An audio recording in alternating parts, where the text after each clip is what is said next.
Dave in the front. Look, as a teammate of Chris's, when he gets a big switched out onto him on the perimeter, are you watching to see what's going to happen next, or what goes Space through? out. Coach talks about it all the time is, our spacing. We have to punish teams for switching 1 through 5 like that. And, like I just heard Chris say, we prepare for any type of defense, and we watch a lot of basketball. And where we've been most successful in that situation is space out. So every time he shoots it, we think it's going in. Dwayne? Yes, Dwayne Rankin, Arizona Republic. Devin, you went retro with this look right here. This is like 90s. They used to dress after games in the finals. But wanted to ask about Giannis. Were you expecting him to play tonight? I mean, or were you unsure whether he was going to step out there? I honestly had no idea, but we did prepare for both. So, I kind of took our energy away from worrying about that and just locking in with what we have to do as a team because, I've said it before, we focus on, ourselves more than anything. But obviously he's a big factor to the game, and, that can be a whole entirely different game. And just scouting, not saying they're better one way or the other, but, we had 2 different game plans as if he was playing or he wasn't. Like was a key tonight that maybe doesn't show up on the stat sheet, but you feel like you guys did this particularly well that led to the win? Just team defense, communication through everybody. We understand we don't want to make it a make or miss game. We want to make teams miss, and we want to guard at the highest level. So, that's where we've been successful is, just banking on that. I think that Clipper game when it was 71-70 for 6 minutes straight, we're not making a bucket, but we're not letting them score either. So that's where we hang our hats on is our defense end, and, we'll make it work on the other end. Thanks, Devin. Thank you. Mark? Hey, Devin, Monty was praising you and DA and Chris for having a lot of talks throughout the season about how to make that dynamic work and maximize the potential. What did those talks entail, and why do you think it's worked so well? Just like Chris whispered to me when he was walking out, he was like, we've been on his ass. and we have, and that's why, Chris can say that's who he's most proud of. And I feel the same way because sometimes you walk around the court, Chris will be talking to him. I'll be waiting right there. You done, Chris? All right, now let me go tell him something. So we're all in his ear. We're all on him. And for him to retain all that information and come perform at the level that he's been performing is, it's hard to put words to it because we have been tough on him.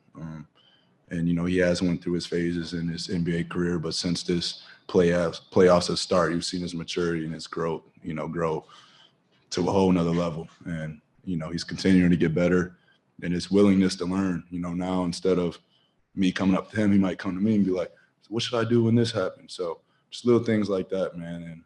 And, he still has even more in the tank that, he's going to show soon. Melissa? Did you have a moment tonight when this all hit you like, wow, this is a moment that I've been dreaming about my entire career and I'm finally here? Tonight it was tough. When we had practice, when we walked in, they have the finals displayed on every TV. It kind of hit me, but, it's kind of hard to reflect on what's going on when we're in it. Kellen, right here on 2. What up, Kellen? The 16 you guys scored at the start of the game, they were all in the paint. You guys had the free throws way up tonight. Do you think that's when the offense is at its best, when you guys are aggressive like that? Yeah. We always want to be the initiator of the game and, start it off the right way and, put pressure on the paint. When we put pressure on the rim like that, it opens up other opportunities for people. Everybody on the floor can shoot and can space. So we know when we get downhill that, we can make something happen for a team, whether it's score the ball or swing it to the opposite side and get an open shot. What were you seeing specifically that you liked in terms of attacking, because you were there? Yeah, just what you said, just, asserting ourselves into the game, early. I think the games that we've struggled this year, we were fighting uphill the whole game and starting off down 15, 20 points. But, I think when we come out with that pace and that energy, how it should be for a finals game, we're going to leave ourselves in a pretty good shape. Thanks, Buck. Thank you. Ryan on the left. I think you said before, whenever Chris shoots it, you guys think it's going in. That third quarter, it pretty much did almost. Yeah. What did that do for you guys' confidence? That, it was a close game for the first half. No one had a double-digit lead, and then kind of, what does that show you when your guy has it rolling like that? I mean, it gives you all the confidence in the world.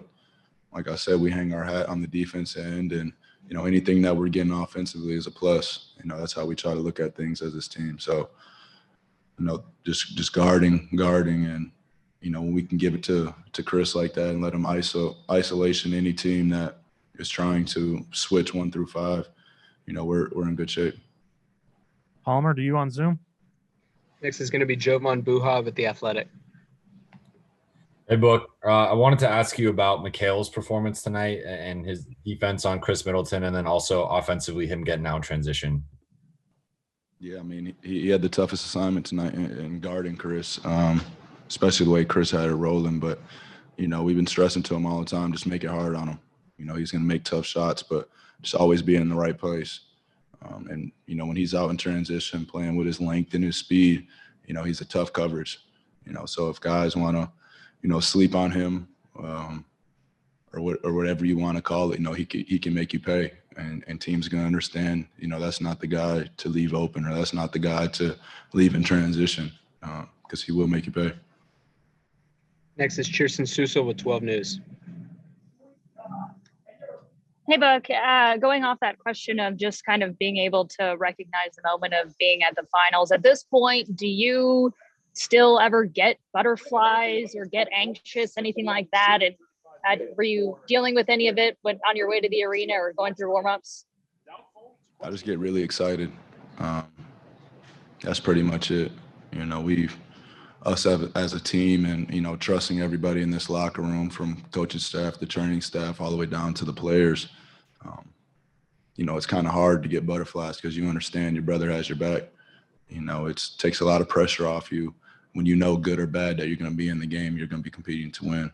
So, you know, for me, you know, that relieves a lot, you know, and I'm sure all the other guys feel that, you know, you're not pressured to go out there and play a perfect game. You know, you can go out there and play your game, whether you're making or missing shots. I keep saying it, you know, we're going to be on the other end defending.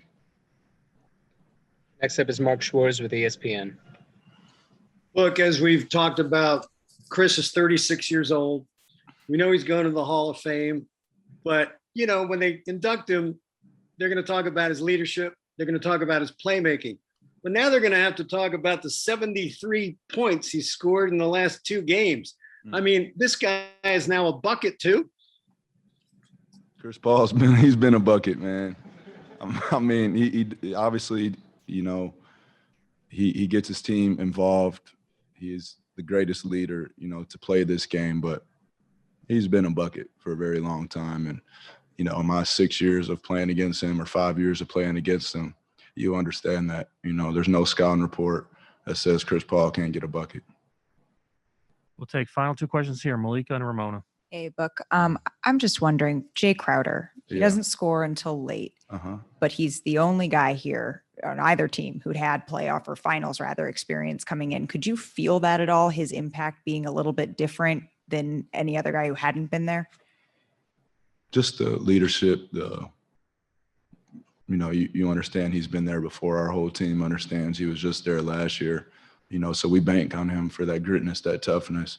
You know, I think a big part of the game was him taking the charge on Giannis down there underneath, just making Giannis think that, you know, you just can't go through him every time, you know, because he's a strong base.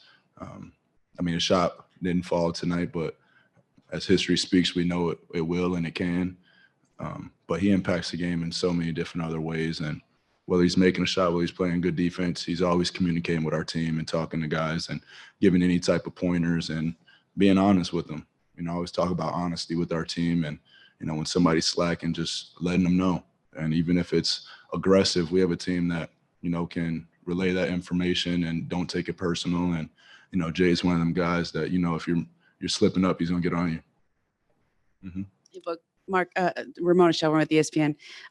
Mark mentioned earlier, Chris is 36. We talked about this a lot. A couple of years ago, people were talking about him like he was done, like it was his contract was too big, or he kept getting hurt at the wrong time. You're such a student of the game. I'm sure you watched that, and I'm wondering how those words landed with you, but also how you've just seen him yourself with your own eyes this last year, and how he's sort of reconfigured himself now. Yeah, anybody that counted Chris Paul out, I mean, we just went down his track record of, you know, he's walking in the Hall of Fame, first ballot. you know, so you can't ever count any guy out that has done the things that he's done on the court. So, you know, if I hear things like that, which I did, you know, I take it as complete nonsense. You know, if he doesn't play another game for us, you can still pay him his contract. His effect's that big. You know what I'm saying? So he moves his team. He leads his team daily, and just having him in the locker room, I'm not even talking about anything he does on the court, takes the team to that next level. Just as a quick follow-up, I don't know if you saw, if you were close enough to the dribble that he did on Bobby Portis today. What have you ever been on the other side of one of those? And how terrifying is it to be on defense when somebody can do that? Whatever we want to call it. I'm locking that up. That has nothing to do with me, Bobby Porter. I'm locking C up. I tell him all the time. But what do we? No, call it's that? tough. It's tough. You know, he's a tough guard. You know, he's one of those guys that you take one thing away, he does the other. You know, it might sound simple, but you know, he just takes what the defense gives him, and the ability to shoot the ball and score the ball from any spot on the court just makes you really tough to guard. Thanks, Buck. Thank you.